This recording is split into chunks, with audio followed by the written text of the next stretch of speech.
was sort of generally aware of ESF. I'm an environmental microbiologist, and of course ESF is a big name in environmental sciences and environmental sciences research. And they advertised for a job a couple of years ago that was for aquatic biochemistry, where they were clearly hoping for somebody who could teach biochemistry, do aquatic biochemistry research, and thrive in this sort of environmental sciences focused university. And it seemed like a really good fit for me. About half of my research is freshwater biochemistry, so the microbes that live in freshwater systems, how they contribute to those ecosystems, and how they interact with not just the other microbes around them, but also with the chemistry of those systems. So as the chemistry changes, how do the microbes change, and what are they doing there? So I was really excited when they advertised for that job, and I'm really delighted to be here. I found that this community, both as a scientist and as an educator, has been really welcoming and really supportive, both of faculty and of students. I'm currently teaching biochemistry too, so this is a class that mostly juniors and seniors in biochemistry and biotechnology majors take. It's open to anyone, but that's mostly who takes it. And we really focus on what are the pathways inside cells that transform chemicals from sort of outside to inside. So what are the chemicals that they take in? How do they turn that into the parts that a cell needs to grow?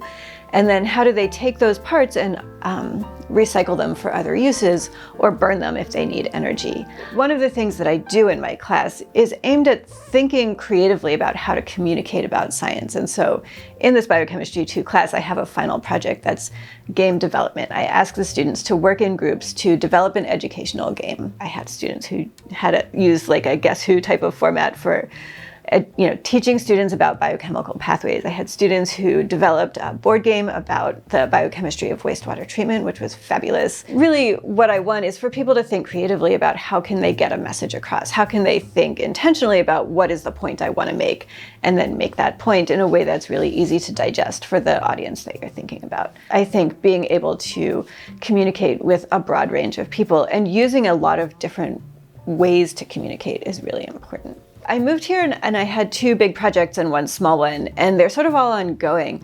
But here what I have the opportunity to do more than I did previously is work in freshwater environments. So previously I was in the state of Delaware, which is mostly coastal, so a lot of the water is salty. But here what we have opportunities to do is look at freshwater environments from like really pristine Adirondacks. Cranberry Lake Biological Station is gorgeous and has some really cool ecosystems up there.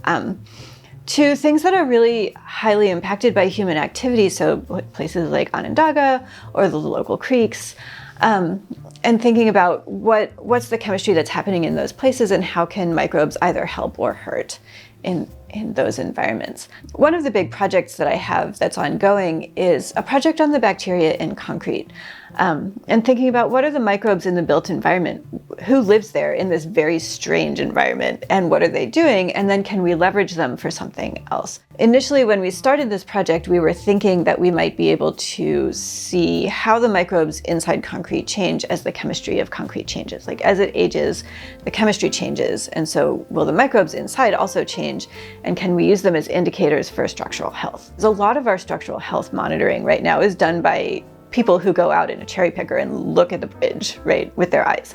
And if there's a crack that they can see with their eyes, then there's a problem. And if there isn't, then it's fine. But we also know that there's a lot of damage that can happen internally. And by the time those cracks propagate to the surface, it's kind of too late. So can we use microbes as early warning indicators for that kind of thing? I've worked with students in mostly two capacities, in classroom and in my laboratory. Students are really supportive of each other. They really are like there to learn. I haven't had a problem of people not showing up to class just because they don't feel like it. They pay attention in class, they answer questions, which is delightful. They ask questions, which makes my life so much easier, because if they ask questions, I can tell if there's a problem, I can tell what they're interested in, and I can kind of move things in that direction. This is a really great place for students to just kind of like be who they are and not worry that it won't be okay.